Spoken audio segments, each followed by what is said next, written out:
ערב שבת קודש, פרשת ויגש, צום עשרה בטבת, תשפ"ג.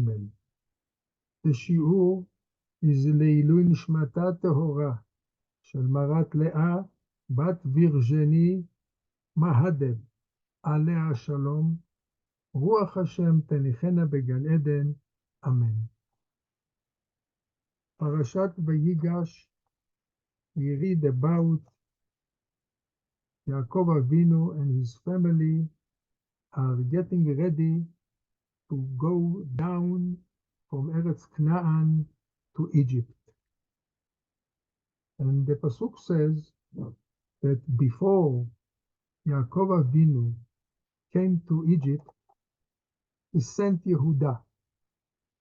And the Pasuk says in Perek Memvav, Pasuk Kafchet, ואת יהודה שלח לפניו אל יוסף, להורות לפניו גושנה, ויבואו ארצה גושן. He sent Yehuda before him to Yosef to instruct ahead of him in Goshen, and they came to the land of Goshen. Explains Rashi that it was not only to show where is the place. For this Yaakov didn't have to send Yehuda before. But says Rashi, brings Rashi the Medrash, and says Rashi,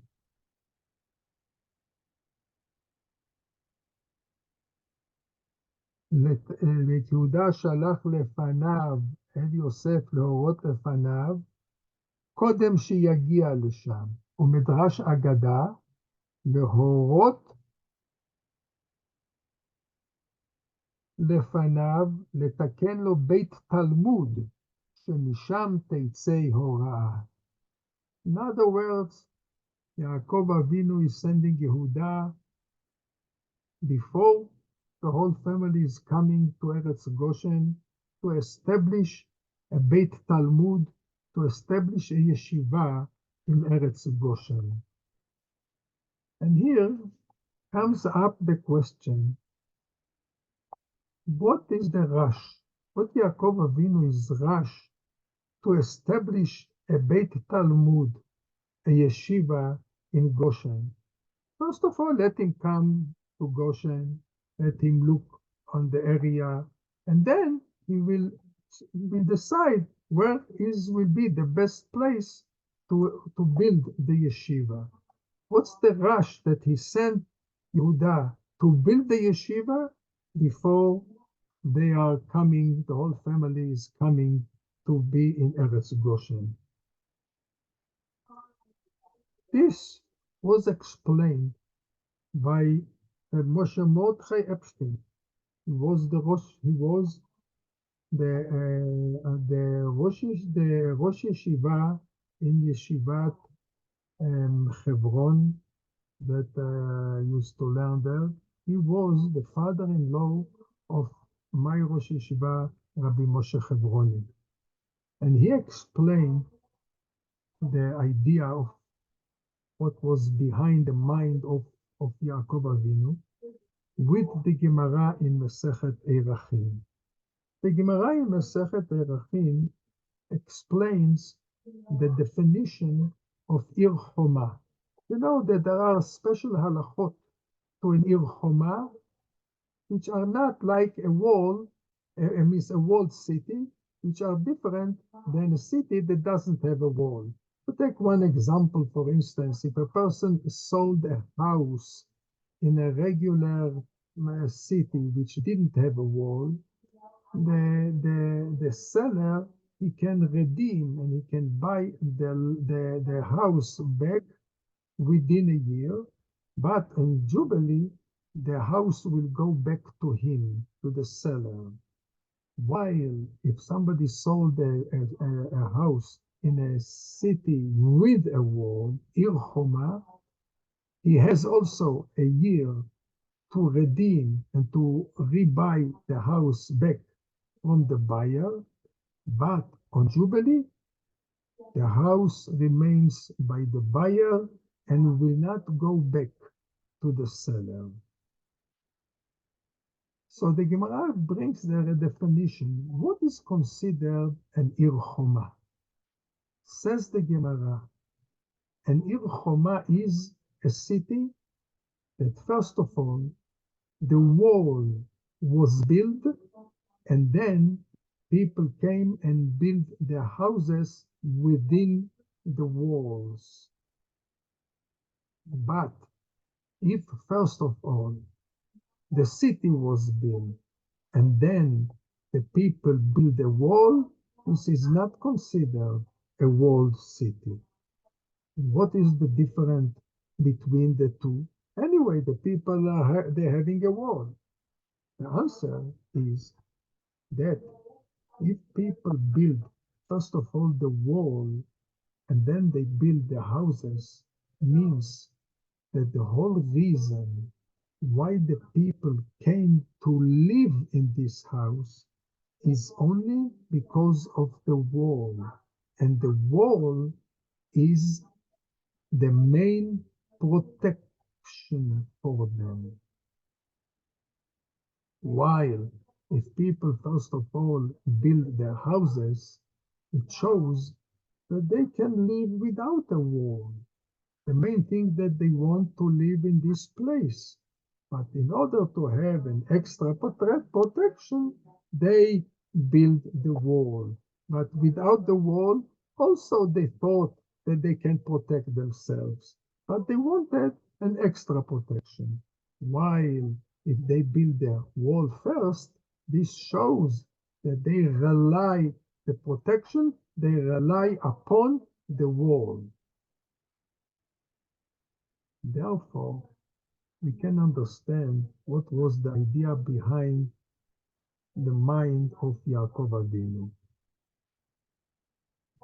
The wall that protects Am Yisrael is the Torah. This is being written by Chazal on the pasuk in Shir HaShirim. We are saying in Shir HaShirim, Ani Choma v'Shadai HaMigdalot. Explains the Gemara, Ani Choma zu Torah v'Shadai HaMigdalot Eilu Talmidei Chachamim. So the wall is the wall is the Torah. Yaakov Avinu, he wanted to teach his children not only that the Torah is a wall that protects on the family, it protects Am Yisrael. He wanted to teach them all more that without Torah, the city is not considered a city, and the place is not considered a place of living. If they would have come first, and they would have settled, and then they would have built a Choma, the children would have thought that the Eretz Goshen is a city, a place to live, even without Torah. But the Torah is an addition to protect us. Therefore, Yaakov Avinu sent first of all Yehuda, go and establish a Bet Midrash, because there is no settlement without Torah. And he wanted that the Torah will be before they are coming to sit and to settle in the place. This will show, and this will be, that the Torah is the protection of Bet Yaakov, and only because of this we came to sit and to live in this area. This Friday is a Tzom Asara Betevet, and Asara Betevet,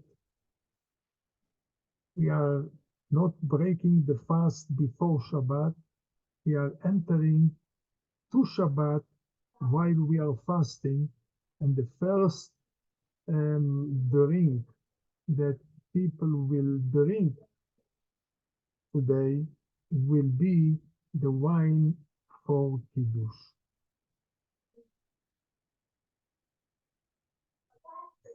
Tzom Asara Betevet, on one hand, is stricter than all the other 3 fasts that we have. 4 fasts are being mentioned in Sefer Zechariah. Tzom HaRevi'i, Tzom HaChamishi, Tzom HaShvi'i, וצום העשירי. 17 בתמוז, צום הרביעי. 9 באב, צום החמישי, the 5th month after Nisan. צום גדליה, and צום עשרה בטבת. On one hand, all the fast looking out in the pasuk are the same, but Chachamim made the Tisha B'Av will be much more stricter. You start to fast in the evening, and you have to behave on Tisha B'Av like Yom Kippurim, 5 Inuyim. But on the other hand, we see in the Poskim that Asara Betevet is even stricter than Tisha B'Av. Not that you start before, no. Asara Betevet starts in the morning, and you don't have 5 Inuyim. But it's more stricter because, says Abu Raham, if Asara Betevet will fall on Shabbat, we will have to fast on Shabbat. While Tisha B'Av, if it falls on Shabbat, we know that it's being pushed to Sunday.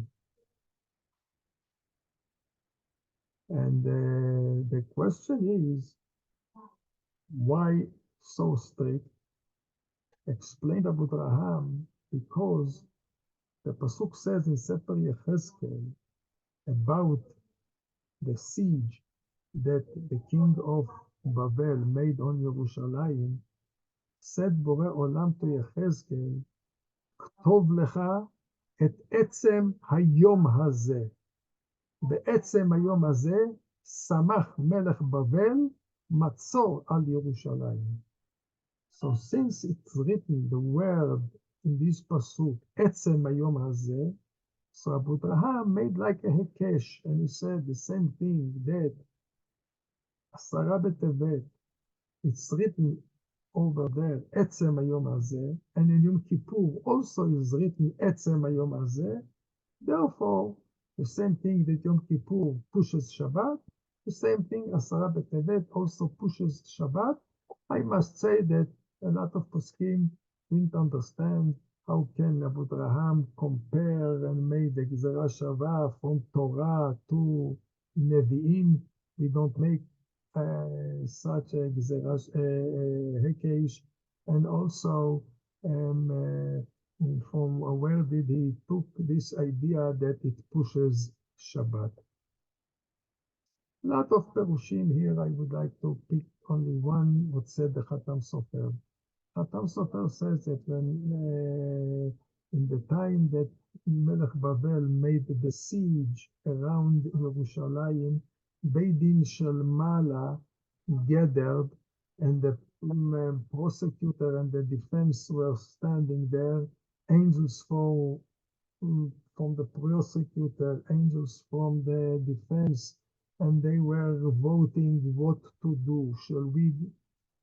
Shall this siege around Yerushalayim will lead the destruction of Mikdash, yes or no? And they decided at that time, yes, and Bet Mikdash was destroyed.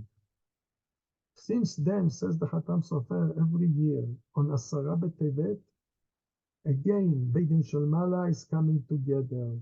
Against the prosecutor and the defense are standing there with the angels, and comes up the question, shall we continue with the destruction, or shall we stop with the destruction and we'll build Beit Mikdash, the third one? This happens every year. In other words, there is a big difference between the fast of Asara Betevet and all the other fasts. All the other 3 fasts, we are fasting on something that happened on the past, in the past. while Asara Betevet is a fast that we are fasting for the future. We are fasting that Borei Olam will cancel the decree of not building the Mikdash, and that third Bet Mikdash will be built. For such a thing, we can fast, and he supports himself with the halacha about a dream that a person had. Usually, when a person had a bad dream, he's fasting on that day in the morning. He's fasting in order to cancel the bad dream. What will be if he had this bad dream on Shabbat? So Shabbat usually you cannot fast. We need Oneg Shabbat. Says the Gemara, says the Shulchan Aruch, that if a person had a bad dream on Shabbat, he can fast on Shabbat to cancel the dream. Why? Because for him, fasting is Oneg Shabbat. For him to fast is like eating on Shabbat, because he has a very bad feeling and he wants to cancel the dream. So we see from here that on Shabbat you can fast to cancel a bad dream.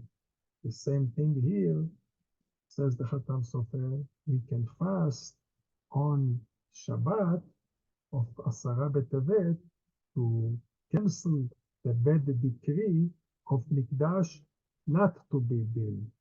We want that the Mikdash will be built.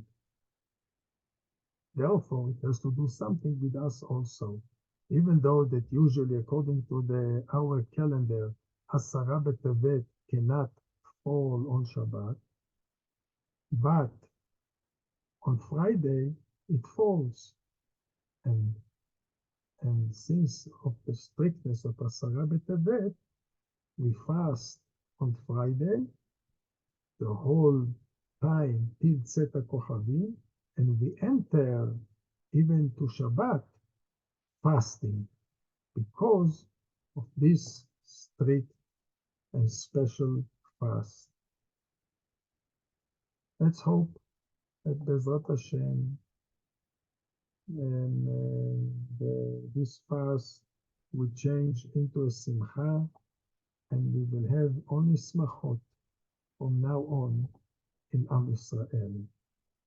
Have a wonderful Shabbat, and in Mitzvah Hashem, we will meet next week.